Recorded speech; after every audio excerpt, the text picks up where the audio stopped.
Terima kasih Anda masih bersama kami dalam program podcast TV Show TV Muhammadiyah Ngobrol Sering Tanpa Boring. Cuma di sini tempatnya. Ini kalau pemirsa TV yang baru bergabung, hari ini kita ngebahas apa sih? Jadi hari ini tuh kita ngebahas tentang kolektor sepatu lokal. Ini jadi ada teman saya namanya Dika. Dika ini adalah pengkoleksi sepatu-sepatu lokal. Dan ternyata sepatu lokal tuh gak cuma sekedar sepatu, tapi juga banyak cerita di dalamnya. Tadi Dika udah sempat cerita ke aku di segmen awal, ketertarikan dia dengan sepatu lokal itu karena apa. Ternyata sudah dari 1,5 tahun yang lalu, dan hampir udah ada 36 sepatu yang udah dia koleksi saat ini. Dan pastinya bakalan nambah-nambah lagi nantinya. Nah, di segmen ini tadi jadi Dika tuh udah sempat kasih bocoran sebenarnya ke aku kalau ngomongin tentang sepatu lokal, ternyata nggak cuma dengan sepatunya aja yang ada historinya tersendiri, tapi dari boxnya itu juga punya cerita tersendiri. Boleh diceritain nggak Dika? Ini di depan kita ini ada 2 box. Iya. Yang punya cerita, coba. Yang mana yang mau diceritain dari sisi boxnya? Oh, aku sih dari sini kali ya. Oke, boleh. Dari sini karena Coba kasih lihat sekalian diangkat, ya. boleh. Iya. Angkat ya. Jadi konsep Brodo X Photokimin ini, inisiatif ini sebenarnya 1 dekadenya Brodo. Oke. Gitu kan, dia menggambarkan tentang lingkungan sih, sebenarnya lingkungan. Kemudian bukan lagi bicara soal produk, tapi ada movement, ada gerakan untuk lebih mencintai lingkungan sendiri, untuk lebih, maksudnya membuat sebuah karya yang nggak perlu merugikan lingkungan itu sendiri gitu loh. Kan kadang-kadang ada limbah pabrik, ada apapun itu. Jadi Brodo tuh sudah mulai bergerak dari hal itu. Oke. Itu kan packaging sendiri kan penting banget buat ini. Kadang ada memang kardus-kardus yang biasa. Cuman untuk menarik pelanggan kayak ini juga termasuk untuk menarik pelanggan, banyak coretan-coretan uniknya. Kemudian gambar-gambar yang buat orang tertarik sih sebenarnya itu. Oke. Oh, berarti dari setiap box sepatu tuh dia dari boxnya aja udah punya cerita tersendiri kayak gitu. Biasanya kalau kayak gitu tuh mereka pas rilis sepatu itu emang udah dikasih tahu sama berdasarkan cerita-cerita sendiri, atau kamu tahu dari mana sih? Itu ada sih sebenarnya pastinya. Oh, mereka gitu?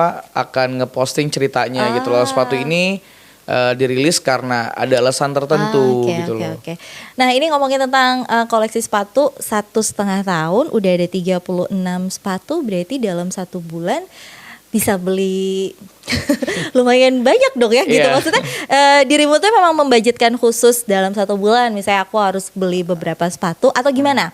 Kalau aku sih nggak ada budget khusus ya Kak. Cuman kalau misalkan sepatu itu membuat tertarik, karena nggak semua sepatu juga aku beli, dan nggak cuman satu aja, satu merek. Pasti kadang-kadang kalau dia ngeluarin lagi dan aku tertarik, masuk ke mata, turun ke hati, masuk ke pikiran gitu kan. Tidur susah gitu.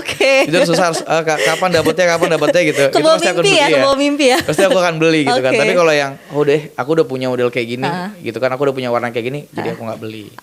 Oke. Tapi ada nggak sih yang ini berarti salah satu yang kebawa mimpi nih? Karena ini ceritanya lama banget. Iya, kebawa mimpi itu. Kebawa mimpi sih. Nah, tapi dari banyaknya sepatu ini, kamu pada akhirnya cuma ngoleksi aja atau akhirnya kamu bikin sistem jual beli juga nih?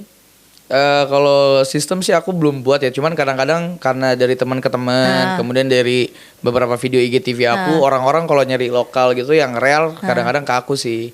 Kak, cariin ini dong, aku punya budgetnya segini, udah aku bantuin, kayak gitu sih. Pengennya sih mudah-mudahan ke depannya ya, maksudnya mungkin aku atau teman-teman yang lain ada yang mewakili, kita buat buat ekosistem untuk sepatu lokal. Jadi nggak cuman sepatu-sepatu luar negeri aja yang punya saham naik turunnya, sepatu kita juga punya nantinya. Seru tuh ya, kayak kalau misalnya bikin komunitas, isinya di dalamnya tuh yang tadi kamu bilang gitu, dari mulai produsen sampai akhirnya pengguna dan kolektor gitu, kayak kumpul di situ. Seru ya. Seru banget sih pastinya. Tapi kalian pernah gak sih, aku gak tahu, misalnya kamu gitu pernah gak sih kumpul bareng sesama kolektor sepatu lokal gitu, pernah? Pastinya. Sebelum pandemi gitu kan. Jadi kan kalau sebelum pandemi itu kan ada offline gitu. Jadi kita kadang-kadang dari jam 3 pagi atau ada yang nginep gitu kan, ngumpul untuk ngoleksi sepatu. Untuk ngantri itu sambil ngebahas gitu loh, movement kita mau kemana sih. Ngantri? Iya. Serius? Ya kadang-kadang kita yang datang itu 1.000, terus sepatunya cuma ada 250. Oh my god, berarti segitunya animo pencinta sepatu lokal tuh udah tinggi banget ya. Iya, tinggi banget sebenarnya. Oke, aduh nih si Reni kemana aja gitu. Baru tahu sekarang enggak. Mungkin karena beda lah gitu. Kalau perempuan kan memang nggak ada yang sepatu, nggak tahu juga sih saya. Atau perempuan juga ada sih sebenarnya. Ada sih, ada. Oh ada. Cuman kalau sepatu lokal tuh lebih banyak yang unisex sih. Maksudnya perempuan laki bisa dipakai ini aja sih. Oke. Nah, perawatan sepatu. Kamu sendiri tuh tipe kan gini, ada orang yang kalau misalnya kalau saya pribadi sepatu tuh karena saya nggak ngerti sama box sepatu dan segala macam, apalagi kalau sepatu yang saya punya tuh biasanya ya udah boxnya setipe semua gitu. Jadi saya nggak yang nyimpen sepatu itu di box. Saya biasanya boxnya saya langsung buang, sepatunya langsung saya taruh rak gitu aja gitu. Kalau kamu sendiri gimana ngerawat sepatunya? Kalau aku pastinya boxnya nggak bakal dibuang ya, karena itu ada nilainya iya, gitu yang kan. Tadi kamu bilang, ketika kita menjual kembali. Kalau aku perawatannya, jujur aku perawatan sendiri, aku belajar gitu kan. Karena ternyata untuk mengurus satu sepatu itu, jujur itu nggak murah. Oh iya? Ya, kenapa nggak murah? Karena pas aku ngelakuin ini sulit gitu loh. Banyak kan orang-orang yang nggak tahu main cuci kayak biasa aja gitu kan, kemudian cepat rusak, cepat menguning, itu ternyata dari bagaimana cara kita merawatnya. Oke. Kayak gitu sih. Ini kamu biasanya kalau sepatu-sepatu ini karena koleksi kan kadang-kadang gini, ada orang yang koleksi sepatu sampai akhirnya malah justru sayang buat dipakai. Kalau kamu sendiri ada nggak sih sepatu yang udah kamu beli belum kamu pakai sampai sekarang? Jujur sebenarnya ini nih. Yang mana? Ini belum dipakai, iya. Kenapa belum Karena dipakai? aku belum dapat acara nikahan atau apa gitu loh. Belum diundang gitu kan. Pas mau diundang ada acara lain jadi nggak kepake gitu loh. Pengen matchingin aja gitu kan dengan pas gitu. Sama batik sama lucu ya. Oke. Tapi maksudnya nggak ada alasan lain lebih karena sayang buat dipakai, cuma buat karena misalnya kayak dapetinnya susah jadi kayak kalau dipakai takut rusak gitu, nggak kayak gitu ya. Sih, lebih karena momennya aja belum dapet. Iya, kalau aku sebisa mungkin semua sepatuku harus aku pakai. Oke. Gitu loh. Semua sepatu harus dipakai. Tapi biasanya habis digunakan itu langsung dibersihin atau gimana? Aku ngitung hari sih, maksudnya aku mau pakai berapa hari, habis ngitung berapa hari baru aku bersihin. Oke. Tapi kalau ngomongin tentang ngebersihin sepatu dan tadi seperti yang Dika bilang, Dika ini membersihkannya sendiri, ini cukup bersih loh berarti perawatannya.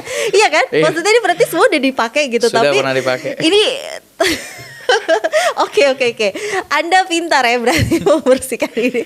Gimana sih cara perawatannya? Yang pasti sih yang kita butuhin tuh sebenarnya sikat. Sebenarnya ada sikat khusus untuk sepatu.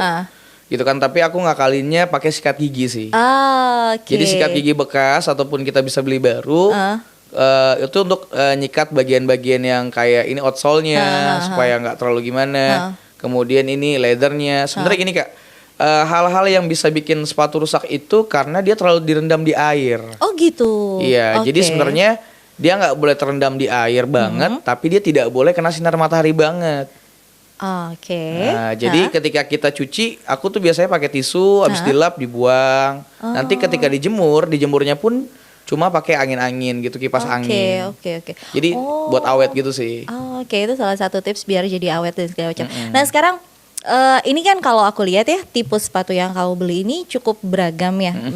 Misalnya kayak kalau misalnya aku pribadi, aku tuh tipe sepatunya tuh itu doang gitu, karena aku cuma suka sama model itu, jadi udah aku beli banyak. Dengan ini kalau kamu sendiri berarti emang nggak ada tipe khusus atau karena memang lebih kemana? Kalau lihat beli sepatu tuh lebih kemana? Lebih dari tipenya, warnanya atau apa ya berarti? Kalau aku sih ngeliat lebih kepada tipenya sih Kak. Oke. Kalau warna, maksudnya ada beberapa warna yang sama, cuman kalau aku lihat ini tipenya lucu nih, ini tipenya unik nih gitu kan, ada yang beda atau apa, makanya aku beli sih. Oke. Kayak gitu sih. Ada nggak sih sepatu yang sampai sekarang belum bisa kamu dapetin? Tapi itu sepatu udah keluar lama gitu. Sampai sekarang nggak pernah kamu dapetin tuh? Alhamdulillah nggak ada sih. Nggak ada. Berarti semua yang emang kamu mau itu semuanya dapet. Iya, harus bisa. Harus bisa sih. Ada nggak sepatu yang paling gampang kamu dapetin? Kamu nggak nyangka gitu maksudnya. Tiba-tiba, bisa dapet nih. Padahal itu sebenarnya sepatunya disukain sama, maksudnya kayak rare itu kan susah tuh. Tapi tiba-tiba kamu dapetinnya dengan gampang. Aku dapat ini nih. Ini cuma 150 pieces kalau nggak salah. Ini untuk ulang tahun FVCX Home Haul gitu. Ternyata ketika aku searching di salah satu ini dapet dan pas aku tawar dia nggak nolak gitu loh. Oh ya? Jadi alhamdulillah gitu kan. Oke. Jadi nggak terlalu sulit ini sih. Ini cuman kurun waktunya cuman seminggu dapetinnya. Oh, berarti yang paling biasanya gimana sih prosesnya itu? Tunggu deh, dari tadi soalnya Dika tuh selalu bilang ada proses tawar menawar dulu gitu. Iya. Selalu ada proses itu. Berarti sebenarnya harganya itu nggak harga tetap ya? Iya, kebanyakan sepatu yang aku punya itu sebenarnya kalau yang rare, kalau aku memang ada waktu kadang-kadang sulitan gara-gara kerja ya, gitu kan. Jadi aku harus beli resell ke orang-orang, Oke. gitu kan. Dan cuman sedikit yang bisa retail harga asli, karena harga retail itu ya jam 12 harus nungguin.